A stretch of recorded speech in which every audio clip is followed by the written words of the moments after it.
Entrepreneurs take risks. They pour money, time, and effort into ventures that may or may not pay off. They're also controversial. Some people see them as brave, creative pioneers forging ahead to make a better future for others. Some regard them as self-serving capitalists looking to get rich at our expense. Who's right?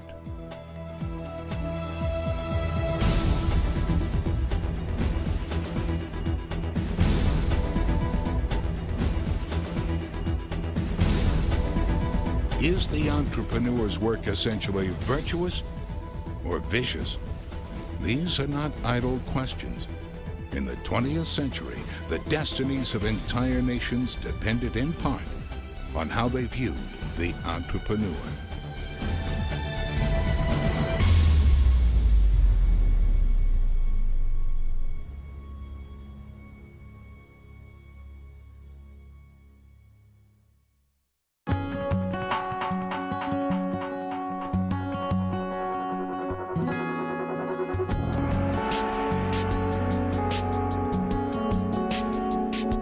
Morgan grew up in rural Michigan.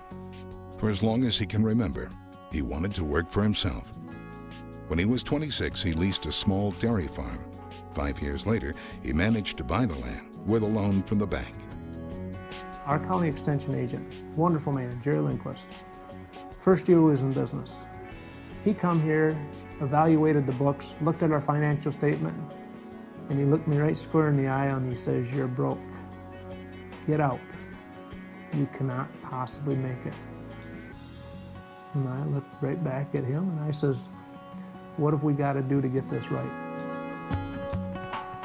Well, at that point in time, the average rolling herd average for this county was like 14 or 15,000 pounds of milk per cow. He says, "Brad, in order for this thing to float, you've got to be well over 20,000 pounds of milk per cow." Well, at that particular time, there was only one herd in Osceola County that had that kind of production. By the second year, we was the top producing herd in Osceola County, and by the third year, we was the 6th highest producing herd in the state of Michigan. So, out of necessity, you put your butt in a corner, you'd be surprised what you can achieve. For over 10 years, the Morgans led the region in milk production per cow. But then in 1999, a new problem arose. Milk prices plummeted. They were again in danger of losing their farm.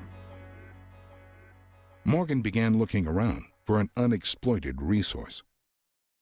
Sometimes they're the most common resources that we walk over, that we ignore, that we even are perhaps repulsed by, that become the source of wealth, the source of jobs, the source of prosperity. We always bought our feed here, so we had to find a way to dispose of the manure. It was costing me about $25,000 a year to dispose of the manure. Well, my father and I was talking, and basically I says, "Dad," I says, "I've done some research on this, and I think we can compost this manure, and I think we can make it a marketable product." So we contacted Michigan State, and they come in and did some studies and did all of this, and they told us, yes, we could, and we could probably sell it at $3 a yard. Well, at $3 a yard, the cost of production is $9 a yard. This just doesn't make a whole lot of sense.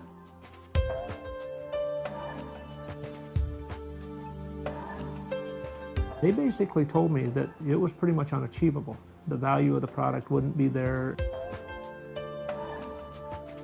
That I was a little independent, a little pig-headed, a little stubborn. We decided that there was a better market out there. To question developing a new marketplace for a product that hasn't even been developed yet, to me, I think people are pretty narrow-minded when they draw the line that quick. The moral aspect of entrepreneurship is that it requires certain moral virtues if it's going to happen. It requires persistence. It requires the ability to be patient. Another trait I think that would be required would be persistence, or what classically would be called perseverance. Being able to take another breath and move on.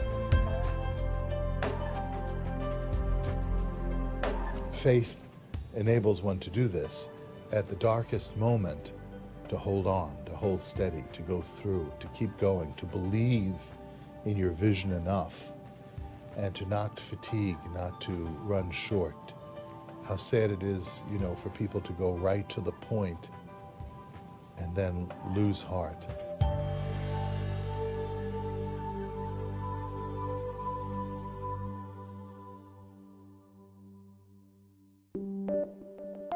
Most of the equipment was already here and available. We obviously had the property, we had the raw feedstocks, we had tractor, we had skid steer, and we started composting. We haul in dairy manure and we stockpile it on a cement pad, and then come spring we'll take the racetrack straw and mix it together with the dairy manure. It'll actually start heating in the pile, so it'll start breaking down for us when it's in the pile. And then after that, we'll take it and we'll put it into a windrow. A windrow is a long pile that's about 6 feet wide by 4 feet high, about 100 yards long.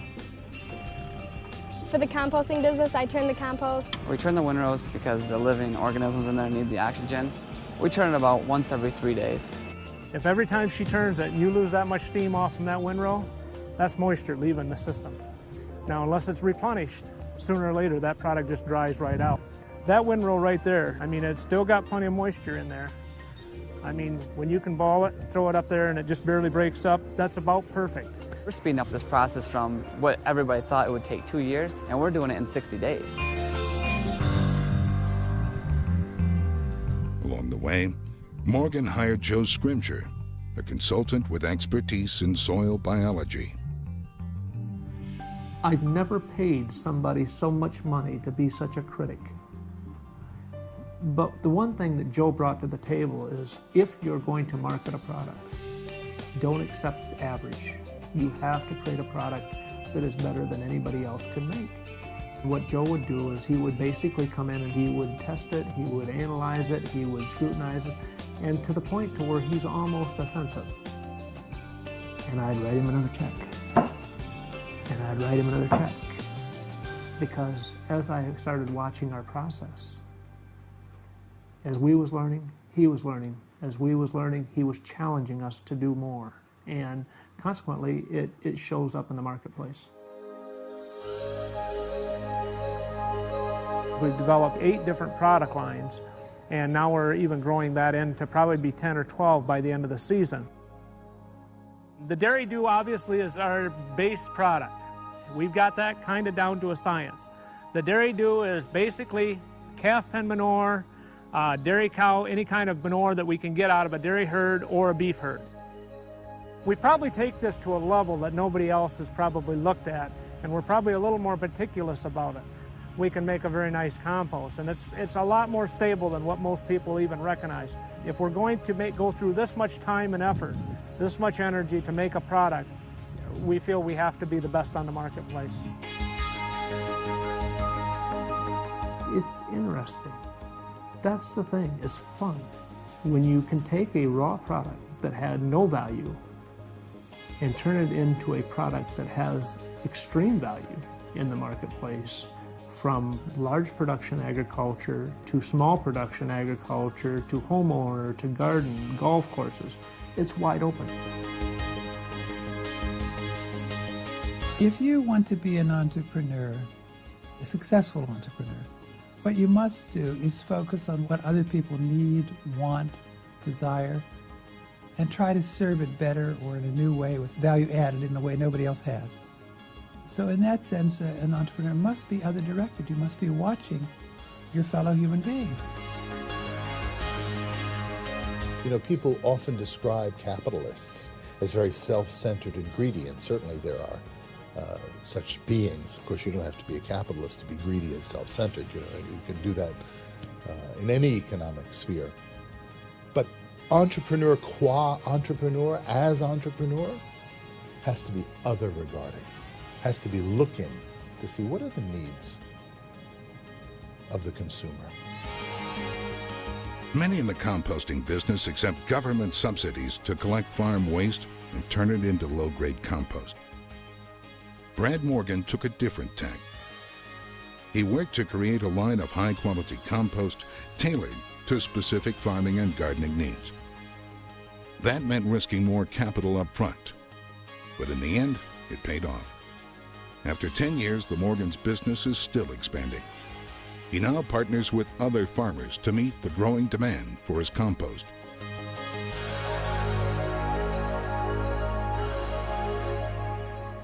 Well, our goals when we first started this business, we felt if we could sell $30,000 worth of product, we would be just tickled pink. Our goals for this year will be well over $1.5 million. That's not a big company, but there's an opportunity out there.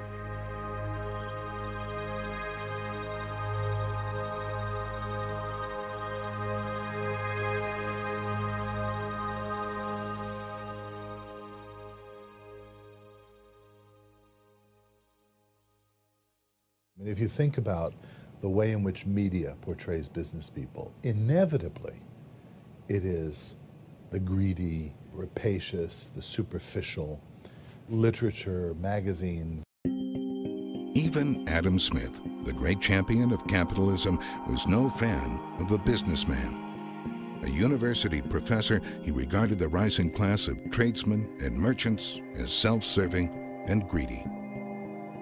Even though Adam Smith acknowledged the moral prerequisites of a successful capitalism, he at the same time casually denounced capitalists. Never did they assemble except to conspire against the public. And you certainly couldn't depend on their moral qualities to deliver your bread. You had to depend on their self-interest. Today, many of our religious leaders depict the business class in even harsher terms.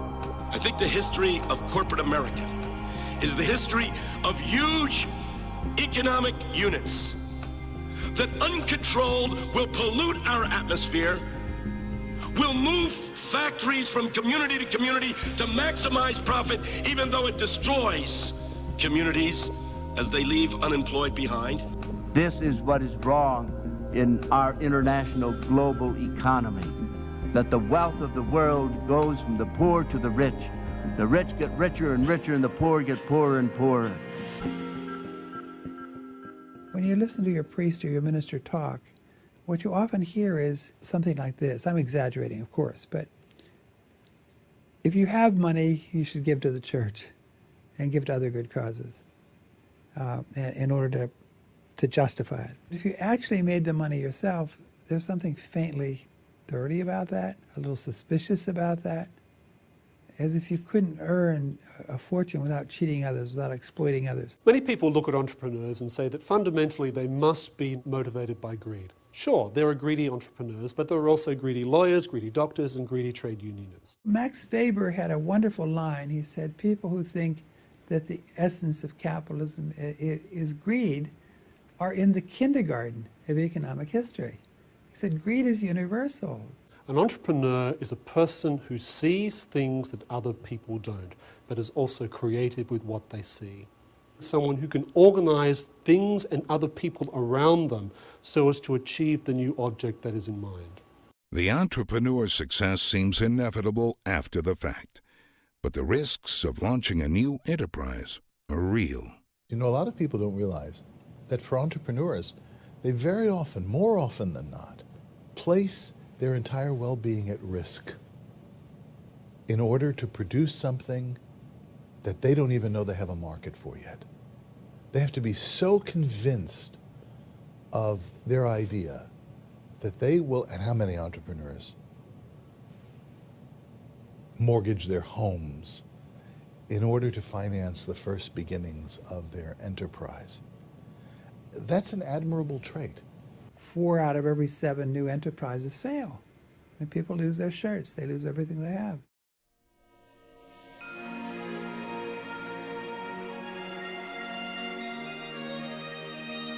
What entrepreneurs really do is put what they earn at risk behind something new, something different, where they could lose it all, and do it over and over and over again.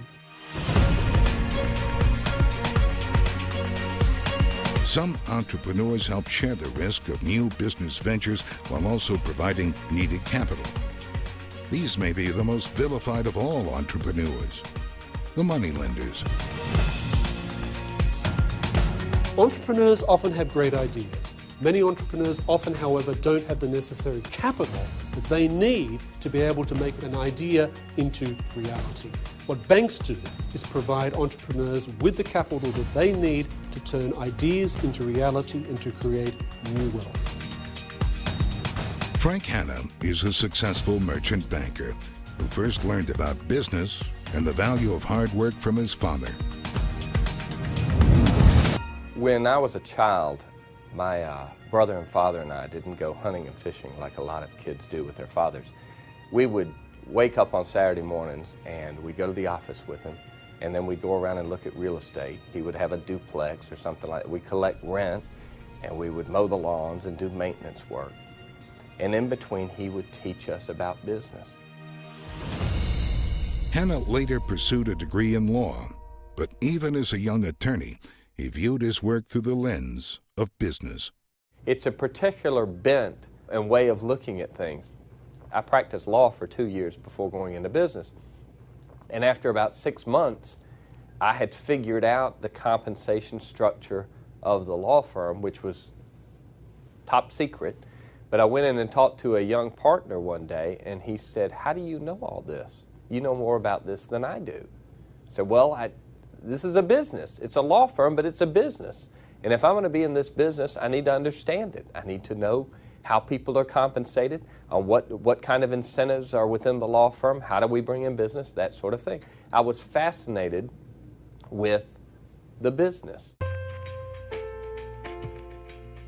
So many people I know who are entrepreneurs, there's a piece of engineer within them. There's a piece of little boy who wants to know, how does this thing work? He soon put his talent for business to work. Frank and his brother David developed models to analyze and minimize the risk of making various loans. Then they pooled their savings of $160,000 for a down payment to borrow a much larger sum of money. A loan they used to purchase a bundle of loans. The borrowers were now the lenders. Their strategy eventually paid off, and they continued making highly leveraged investments, borrowing large sums of money that they would then lend to others. Through such financial engineering, the company they founded now manages over $2.7 billion. The economic value of such work may not be obvious. My daughter spent time with me this summer, working with me, seeing what I do. So she's watching me make calls and speak to people and read material. And we go to lunch after a couple of days, and she said to me, "When do you make the money?"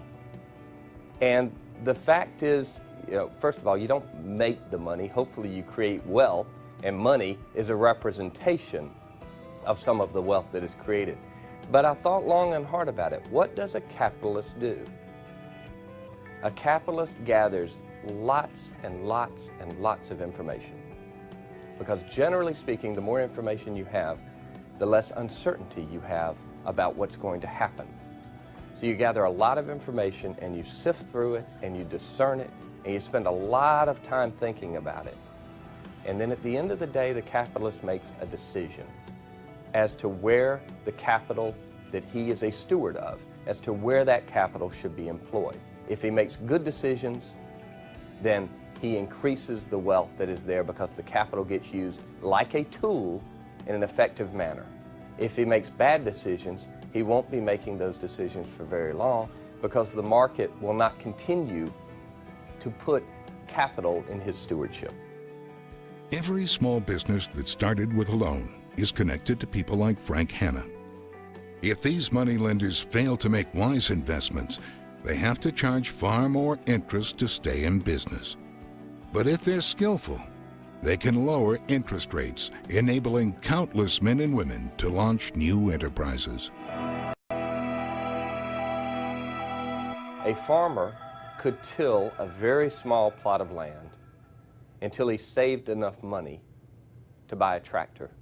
Or he can take an act of faith and hope in the future that he can borrow money to buy a tractor now and thereby go ahead and start being much more productive today rather than 10 years from now when he saved enough money to buy the first tractor.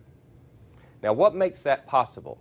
Well, in past days, he might be able to go down the road and borrow money from another farmer to buy the tractor, but the fact is that farmer doesn't have enough money to lend to him. And even if he goes to a cooperative, the cooperative is much more limited in how much money they can lend because they don't have enough of a universe to draw from to diversify the risk. What risk? Well, the farmer who borrows to use the tractor, he may not be successful, but it's worth taking a risk on him if we can spread the risk over thousands and thousands of people. And that's what happens here in New York City. Whether it is credit cards, mortgages, or tractors on a farm, we take all of these credit instruments that are used to buy houses or tractors, and we pool millions of them together such that when someone doesn't pay back, no one bears the entire brunt of that. And that process makes the entire extension of credit, the cost of the lubrication, it drops it dramatically. And more important, it makes it much more available for many, many more people. And so the farmer, who in the past, it didn't matter how much he was willing to pay for the credit, he could not get it. Today, he can get it. He can walk into the dealership and buy a tractor. Not everyone sees the work of bankers and investors in such a positive light. There was a famous movie called Wall Street with Michael Douglas, and he portrayed a guy named Gordon Gekko, who acted as if the whole thing's just one big slot machine or one big craps table, and it's a zero-sum game. It's not a question of enough, pal. It's a zero-sum game. Somebody wins, somebody loses. Money itself isn't lost or made. It's simply transferred from one perception to another, like magic. And that might be the most insidious misinterpretation of a market that there is. The richest 1% of this country owns half our country's wealth, $5 trillion. 1/3 of that comes from hard work. 2/3 comes from an inheritance, interest on interest accumulating to widows and idiot sons. And what I do, stock and real estate speculation. It's bull. You got 90% of the American public out there with little or no net worth. I create nothing. I own. A zero-sum game is like poker. We all sit down at a table, and I only win if someone else loses. That's not the way a market works. That's not the way the wealth of New York City has been built. It didn't all come from someone else. It was created.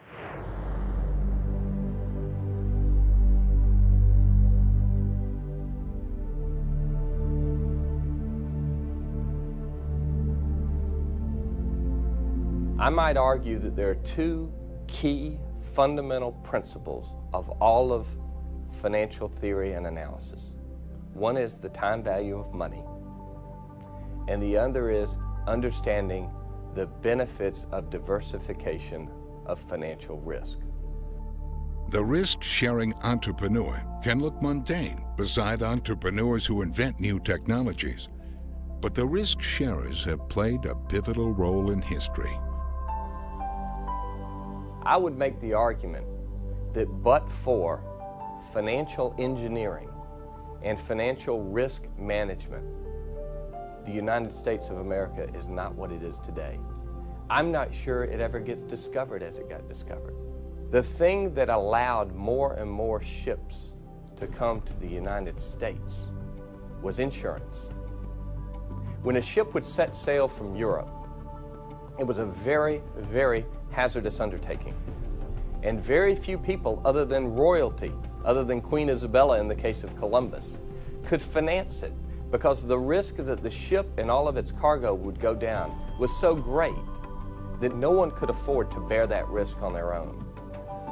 What happened in England with Lloyd's of London was that an insurance industry was set up whereby the risk of all of these ships going down was shared in a cooperative fashion.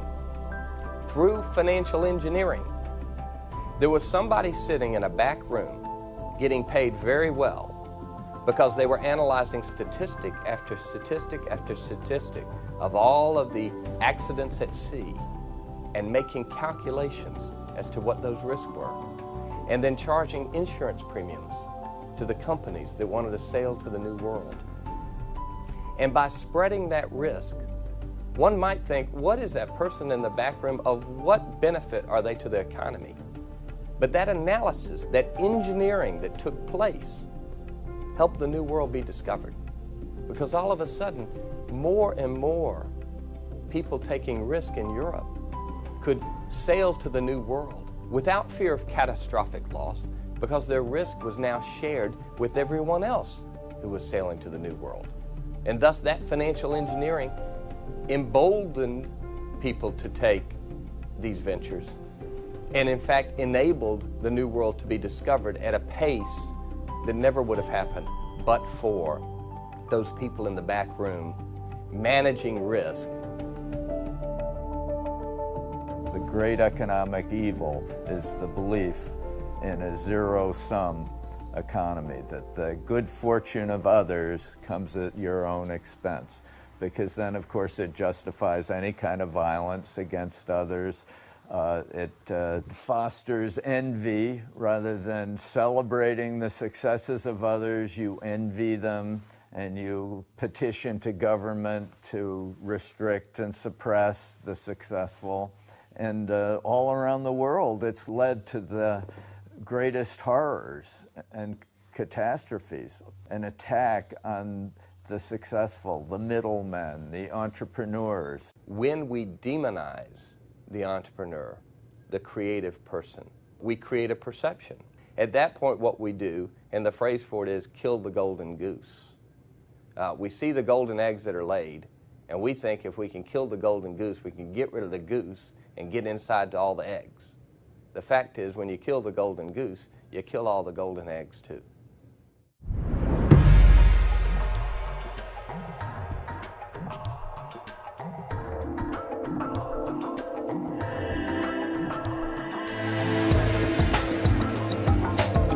Few stories better illustrate the tragic effects of vilifying the business class than the story of Jimmy Lai.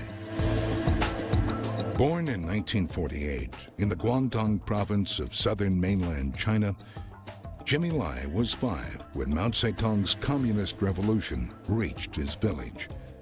The Lai's property was stripped away and their family life decimated. It was a very confused time for a kid. I didn't know what was going on. I was maybe 4. Well, we were unfortunate because our family was rich family. So naturally, when you're rich, you become the enemy of the people. When I knew anything, I knew that the adults were very busy, either being sent to labor camp. For instance, my mother only came back during weekends to take care of us. After weekends, she had to go back to labor camp. And at that time, me and my twin sister and my elder sister, only the 3 of us were still in Canton in the house. So we were young kids left with us. We had to cook ourselves, and all that. We just had to survive, struggle as a kid. Although, luckily we were kids, we didn't know anything better. When Jimmy Lai was 9, he was given a job carrying luggage in a railway station in Guangzhou. When you live in a communist country, surrounded by all the lies, how horrible, how hellish the outside world is, you're scared about the outside world. You don't know what the real fact is outside, where you live. But working in the railway stations gave me the privilege to access people who come from outside. Those guys who come from outside became an information carrier of the outside world. I can see people, how well they dress, how well they speak, and how well they treat us. That I was never treated like this in China, because people who had to work in a railway station, carry the bags, are people who are marginal people. It was an experience that was very educational for me. It changes my purview of the world. One day I was carrying the baggage for a guy. After he gave me some tips, he fell into his pocket and gave me a bar of chocolate. I had the bar of chocolate in my hand. I turned, and I was so hungry, I turned and I bite, and it was so tasteful. It was amazing. So I turned and I asked him. I said, "What's this? It's chocolate." I said, "Where are you from?" He said, "Hong Kong." I said, "Hong Kong must be heaven because I never taste anything like that." So that triggered my determination to go to Hong Kong. And then from that day on, I passed to my mother to allow me to escape. While millions of people in communist China were starving, Hong Kong was booming. Two things that distinguished Hong Kong from mainland China during this period were its support for property rights and the rule of law. Communist China in the 1950s and 60s had a command and control economy in which entrepreneurial decisions and visions and choices were not preserved, were not respected. Hong Kong, on the other hand, had a minimal provision for laws and justice, what some have called governance of benign neglect, which created space for the entrepreneurial visions of millions of people. The biggest impediment to economic growth is when people feel the threat of confiscation of their gains from wealth-creating activity through either government or other private actors. And so, for example, in the third world, there's a lack of stability from both the government confiscating your wealth and your neighbor confiscating your wealth. So that drives you underground or drives you in this very short-term horizon. So we get markets in all throughout the world, but they're like bazaar markets, street trading levels and things like that, rather than longer-term investment projects that are wealth-creating. When no one can rely on the rule of law and the rights of property, pure logic tells you not to invest too much of your time and energy and resources into any property because you have no assurance that any fruit ever comes from that. The wealthiest places on the planet are those places where the productive capacity of a person is increased, and those places are the places with the least regulation and the least taxation. So it seems to me that's what you want to do internationally, is create societies where there is the least regulation on human creativity. Allow people to do that within sane boundaries where people are not allowed to kill each other, are not allowed to steal from each other, have their disputes settled on the basis of courts and law, but to minimize the actions of bureaucrats and politicians and the state and maximize the creativity of business people. I think Adam Smith summed it up best when he said that you could move from the lowest form of barbarism to the highest form of opulence, that all you need is peace, easy taxes, and a tolerable administration of justice. If we stifle the initiative and the creativity of the entrepreneur to a certain point, they'll walk away from the opportunity. They'll move to some other place that has more opportunity because the creative impulse is still there. The boy, Jimmy Lai, knew nothing of economic theory. But in the train station in Guangzhou, he tasted freedom for the first time. I started to pester my mother about allowing me to escape to Hong Kong when I was 11 and a half. So it took me a year to convince her. She always said that, you know that going to Hong Kong is like you going to the moon, because I would never see you again.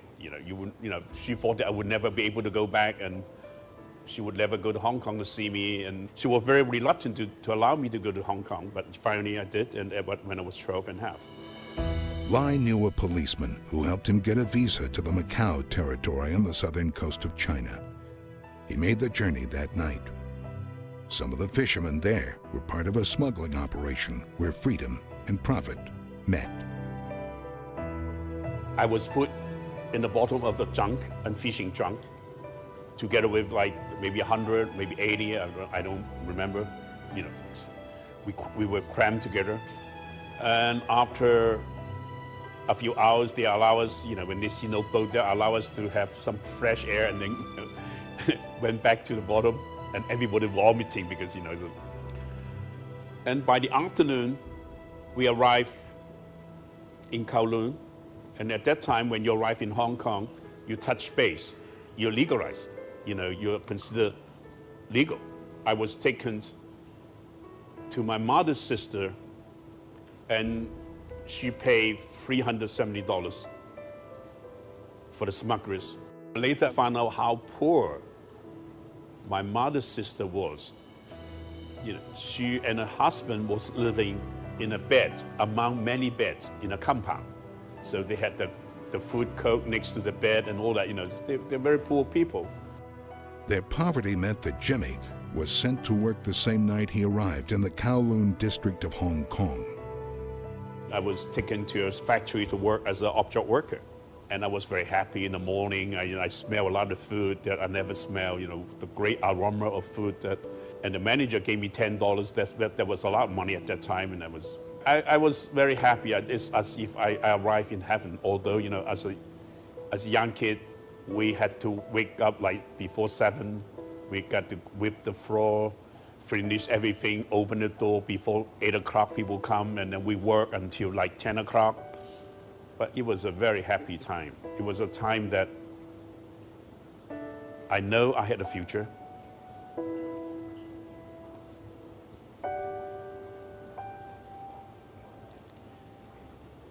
I know I was chosen. What we eat and sleep in the factory. Because in the evening, in the packing department, you just put a few chairs together and sleep. I remember every night, it was so tired that my back is always aching. But every morning I wake up, it's okay. I feel okay. Lai soon noticed that those who were getting ahead spoke English. He began working with an old man to learn the rudiments of the language. By the time he left the factory at age 14, Lai could read and converse in English. At 18, he landed a job as a garment salesman. His work eventually took him to New York City.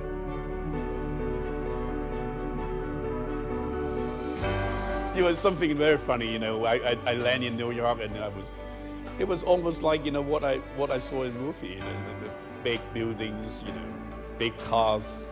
It was a wonderful time, it was very constructive. I learned almost everything I learned to build the foundation of my life from there, Well, I had a mentor who's a very good salesman that I met. And actually I stayed with him and his wife. So one day he told me, he said, look, Jimmy, I taught you everything you had to learn as a salesman.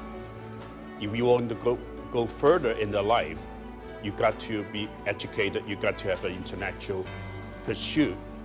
I'm going to take you to one of my friend's house for dinner tonight. It was 1967. It was a Tuesday night. I was invited to a retired Jewish lawyer's house for dinner. After dinner, because during dinner, I was speaking rubbish. So when I left, he took a book from the bookshelf and gave it to me and said that, read this, it's good for you. His name is called The Road to Serfdom by Friedrich Hayek.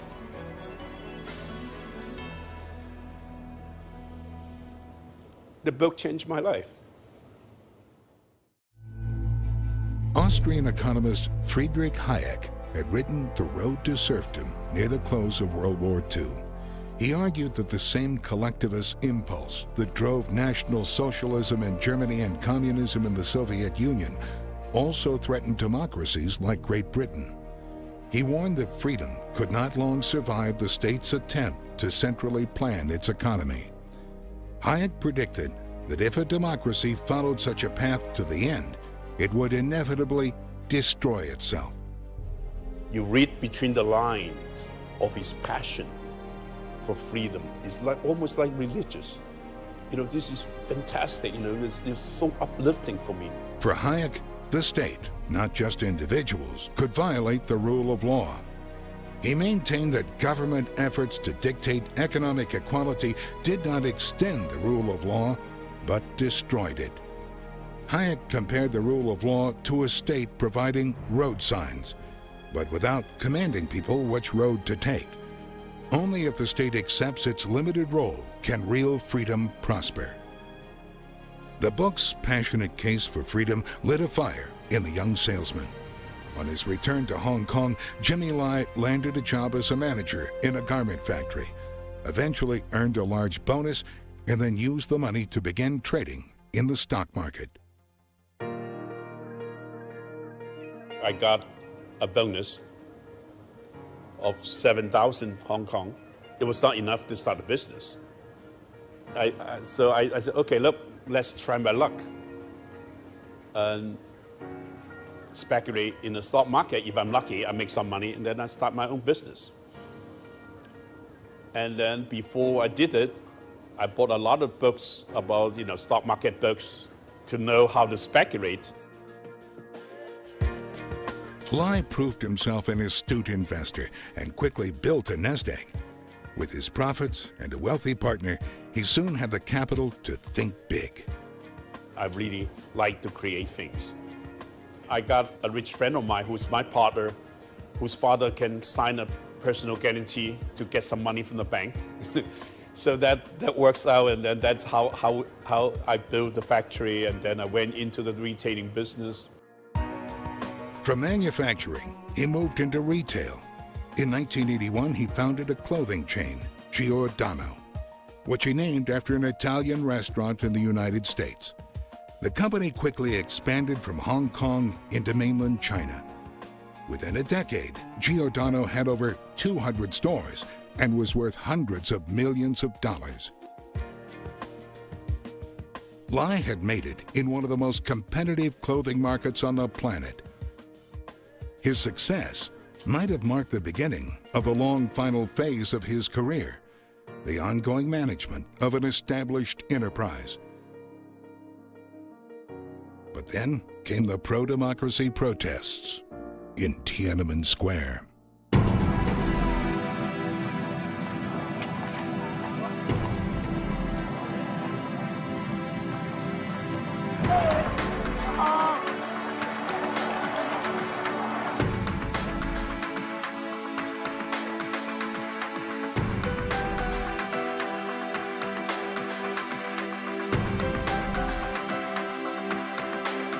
When I first noticed what happened in Tiananmen, I was very moved. I always tried to run away from China since the time that I escaped from it. Anything China represents is something that I want to forget. I want to be keeping as long a distance from it as possible, at least emotionally. It's something becoming very disgusting for me.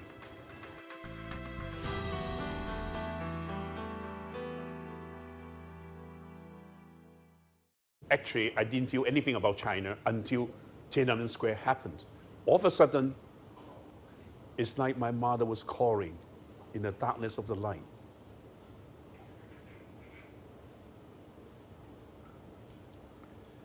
And my heart opened up.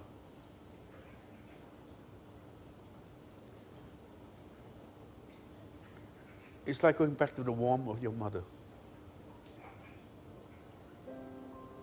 I was very excited. I wanted to get involved. So I gave money, I gave t-shirts, I do a lot of things. I had banners in my shop, you know, ask Deng Xiaoping to resign, and then print those Tiananmen Square heroes in the t-shirt and sold it at a very cheap price. So I was doing a lot of things. I got involved and I was very excited, and that's why I went into the media business. Shortly after the Tiananmen Square massacre, Lai launched a monthly magazine, Next, and quickly established its independent credentials. I asked myself, you know, I make enough money If I just go on making money, it doesn't mean anything to me. But if I go into the media business, that I deliver information, which is choice, and choice is freedom. I was thrilled by the idea that, I can be part of the institution that is delivering freedom to a society like China. Of course, which was a misconception. I thought China, after the June 4th massacre, will be open up to the world and to freedom for its people. It hasn't yet. But not that, we don't have to persist. We have to persist. The Hong Kong media avoided criticizing the Chinese Communist leadership, but Lai refused to play it safe, even going so far as to criticize Premier Li Peng for his role in the Tiananmen Square massacre. It was a fateful decision. I wrote a letter, an open letter to Li Peng, and said some harsh things about him. We had shops in China, and we were threatened that, if I still own the company, they're going to close down the shops in China. So one day I was in Paris, in the morning, 6:30, I received a call from the then CEO and saying that, look, Jimmy, you got to sell your share in the company. The greatest potential is in China, and if our doors close there, we're finished, we're toast. So I said, go ahead, sell it.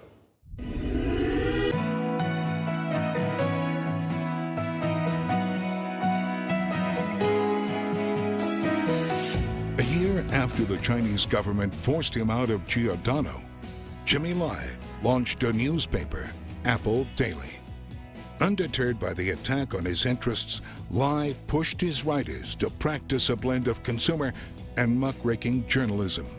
Despite some costly setbacks, a decade later, he expanded into Taiwan. Apple and Next are now among the leaders of the crowded Hong Kong and Taiwanese media markets.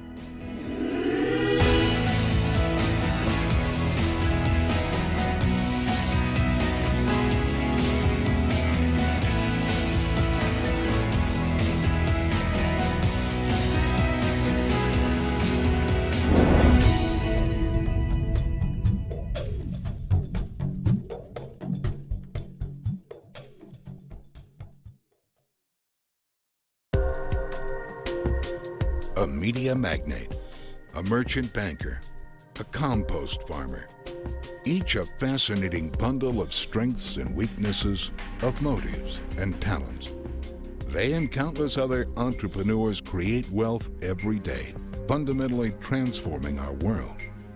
And yet, even economists who prize the market economy can overlook the role of the entrepreneur. When we think about contemporary economics, we have this vision of the world as being somehow mathematically orientated. And that's something that we get from people like Newton, who were looking for these laws that governed the universe in a very strict, unmoving way. Economists are constantly creating economic models that consist of lots of simultaneously computed equations that simulate economic activity. They tend to eclipse the entrepreneur. You can't determine beforehand what the entrepreneur is going to do, what he's going to create. If you open up an economics textbook, you're not going to find some supply-demand chart with an E variable for the entrepreneur. You can only see what the entrepreneur does after the fact. Part of the problem is that the defenders of capitalism have always exalted free markets rather than free men or free inventors or free creators. Capitalism begins with enterprise. It doesn't begin with markets. It begins only when people look around, see what needs to be done or could be done, and then have the stick-to-itiveness and the creativity to make it work. Find a way to make it work over all obstacles.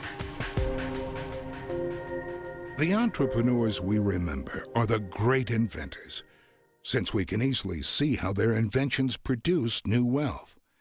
But most entrepreneurs create new wealth in another less tangible way, by orchestrating the creativity of others.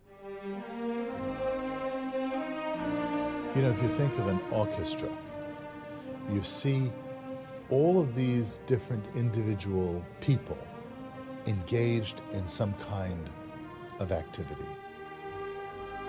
The violinist, the cellist, the oboe player, the person on the drums or percussion. All of them, left to their own devices, would create cacophony. But the impresario oversees all of this, understands the various aspects, may not be able to play the violin as well as the first violinist, may not be able to play the percussion, but has an overall vision of where this thing needs to go and proceeds in harmonious action to hold back the one and bring in the other, and then bring them together to produce the harmony that we know as beautiful music. People think of entrepreneurship as essentially an individualistic enterprise. You know, the impresario, the conductor, can't conduct a symphony without the orchestra. And the entrepreneur, as entrepreneur, cannot produce the kind of wealth that's needed without the talent of many people, many of whom he will never meet, many of whose languages he cannot speak.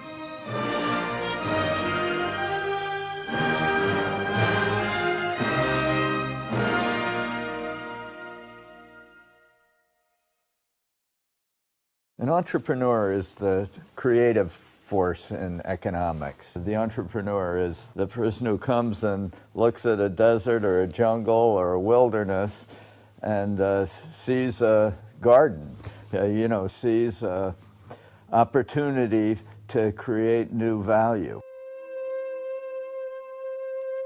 I learned risk without knowing that it's a risk. Taking risk is actually dashing into hope. You're just dashing into the future and hoping that it's going to be better. When I look at the business successes that we have had, I look and I see failure after failure, because you can't predict the future perfectly. And then when the checkbook doesn't balance and there isn't enough money to go around, and I mean you're constantly fighting the financial battles that we was fighting, it puts a lot of stress on the family.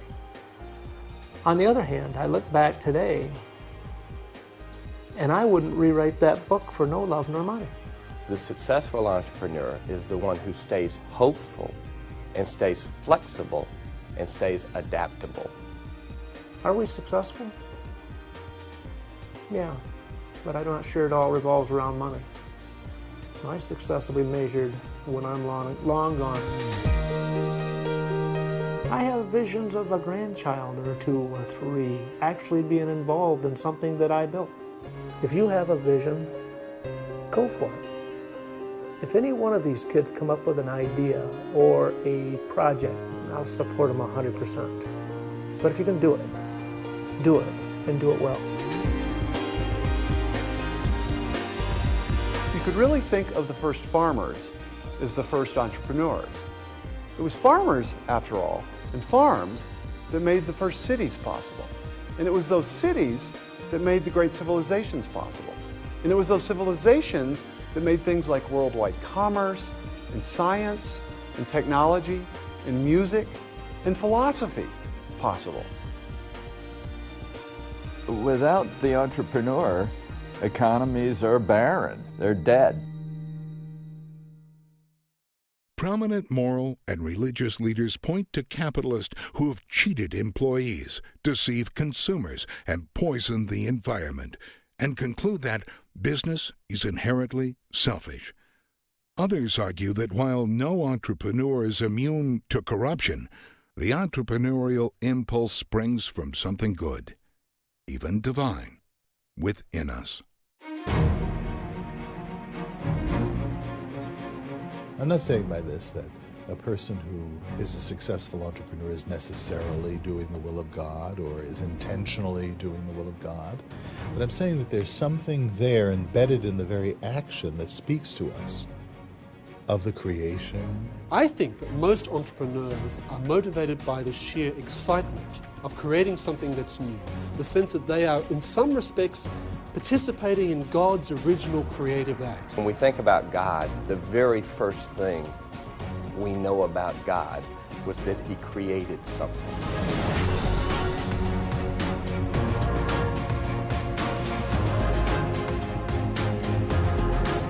Is money involved? Sure, money's involved. That's part of our business world and part of the physical world we inhabit. But that's not what in the end motivates and calls to the entrepreneur.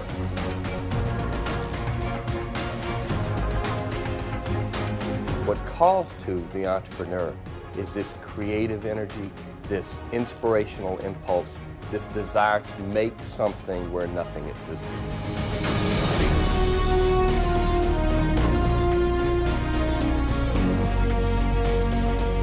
When God fashions man from the dust of the earth and breathes into him the breath of life and speaks those first words of vocation to the human family, He, in effect, is inviting the human family to be co-creators with him, not co in the sense of equal, but co in the sense of cooperating, working with him in the continuation of the creation of the world. What an awesome vocation that is.